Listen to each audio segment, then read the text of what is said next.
Al inicio de una nueva semana laboral, les saludo y deseo que el Señor les guarde, les bendiga y que esta semana sea fructífera en sus vidas.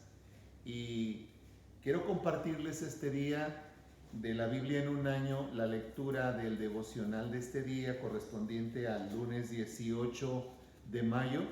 Una de las partes del Antiguo Testamento, quiero antes de leer explicar un poquito para que nos demos cuenta del panorama que rodea este momento bíblico, y se refiere esta lectura a ese momento cuando ya el rey Saúl se ha desviado totalmente de la voluntad perfecta de Dios y comienza a tener un odio sobre David al punto de quererlo matar.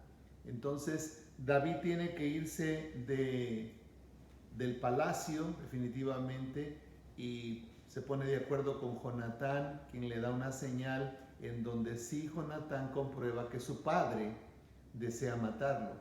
Entonces comienza una persecución de tal forma que apenas el rey Saúl sabe dónde está David, llega ahí el rey Saúl para buscarlo y matarlo.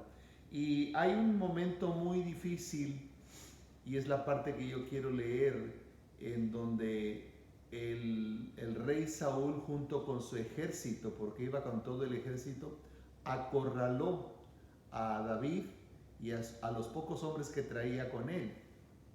Y quiero leerles esta porción bíblica que dice de la manera siguiente: Entonces los hombres de Zib regresaron a casa antes de que se fuera Saúl.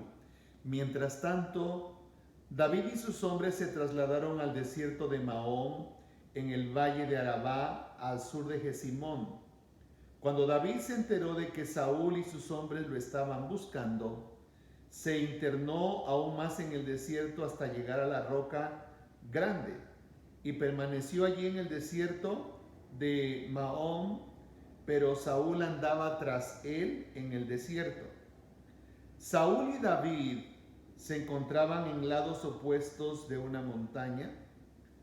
Justo cuando Saúl y sus hombres comenzaban a cercar a David y a sus hombres, le llegó un mensaje urgente al rey que le informaba que los filisteos nuevamente asaltaban a Israel. Entonces Saúl dejó de perseguir a David y regresó para luchar contra los filisteos.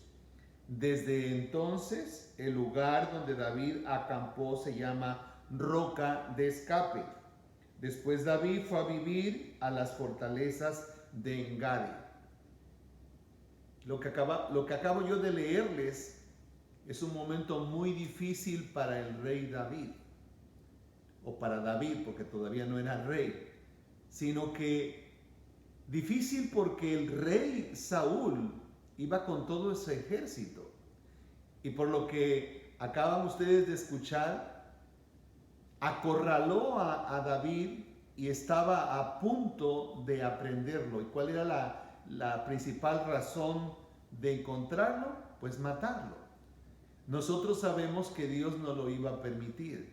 Y la verdad, en momentos como estos, diría uno que irá a pasar, pero miren, justo cuando estaba a punto de aprender el rey Saúl a David, le llega una noticia de que los filisteos están atacando y tiene que desistir de su plan.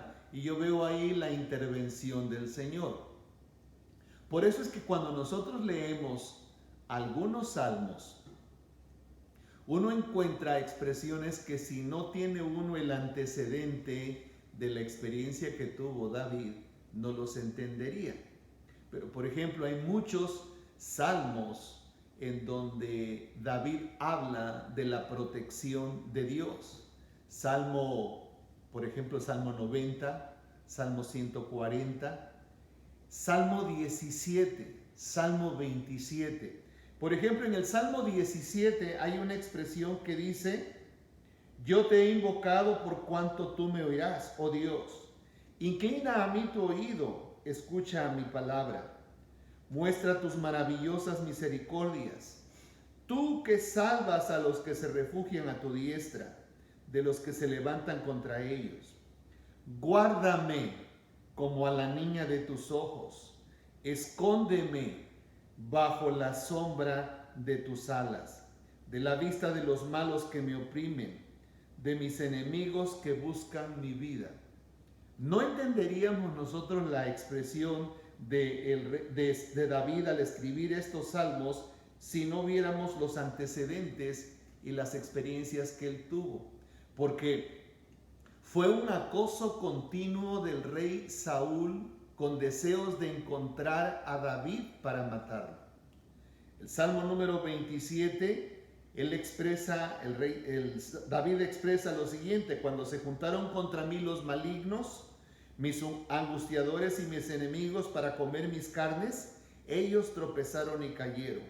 Aunque un ejército acampe contra mí, no temerá mi corazón. Aunque contra mí se levante guerra, yo estaré confiado.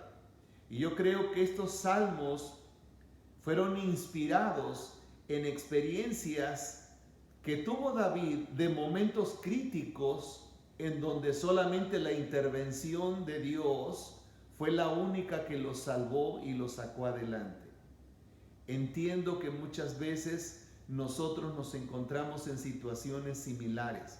Y no es que alguien ande detrás de nosotros persiguiéndonos, como en el caso del rey Saúl persiguiendo a David, sino que en muchas ocasiones las circunstancias que nos rodean son las que nos persiguen y que nos hacen sentir que la paz se va de nosotros, la paz de Dios, y nos inquietan. Posiblemente esta situación de esta pandemia hace que perdamos el sueño, nos desesperemos, nos inquietemos y todo eso controlado por el enemigo, por supuesto, por Satanás, quien viene a perturbarnos para hacernos difícil la vida. Yo creo que estos momentos de reflexión bíblica que tenemos cada día nos deben de ayudar para que usted y yo nos fortalezcamos en el Señor. Nosotros ni vamos a andar investigando quién propició esta pandemia, de dónde viene, etc. Lo único que debemos de tener en mente y en nuestro corazón es que Dios está con nosotros. Y si Dios está de nuestra parte, Él, como dijo la expresión de David, Él nos cuidará como a la niña de sus ojos. Entonces, que nuestra confianza esté puesta en ese Dios todopoderoso, sabiendo que no importa lo que tengamos que atravesar y las circunstancias que tengamos que vivir, Dios siempre será nuestra luz, Dios será nuestra salvación y Dios nos dará la victoria. Al inicio de esta semana, yo deseo con todo mi corazón que usted disfrute esta palabra y confíe plenamente que Dios no nos dejará ni nos desamparará. Que el Señor les bendiga.